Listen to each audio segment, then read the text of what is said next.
ഇന്നത്തെ എൻ്റെ ഉച്ചയൂണിനുള്ളത് ഇന്നലെ വെച്ച പരിപ്പ് മുരിങ്ങ കറി ഉണ്ടായിരുന്നു.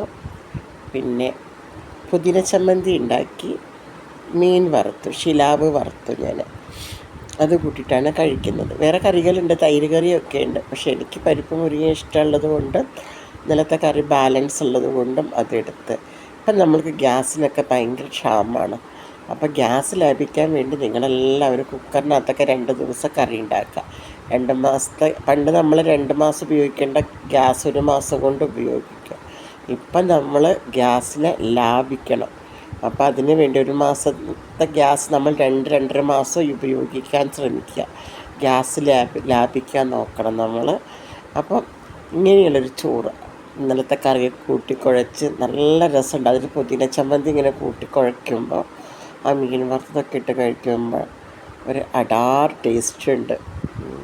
പുതിന ചമ്മന്തി കഴിച്ചാൽ പിന്നെ പെട്ടെന്ന് വിശക്കും ചെയ്യും. നല്ലതാണല്ലോ പുതിന ചമ്മന്തി. ഈ പുതിന ചമ്മന്തിയിൽ ഒരുപാട് ഗുണങ്ങളുണ്ട് കേട്ടോ. ഒരുപാട് നല്ല ഗുണങ്ങളുണ്ട്. നിങ്ങളങ്ങനെ ഒന്ന് ഉണ്ടാക്കി നോക്കേണ്ടി. ചോറ് കുറച്ചെടുത്തിട്ട് എപ്പോഴും കഴിക്കുമ്പോൾ ചോറ് കുറച്ചെടുക്കാം നമ്മൾ.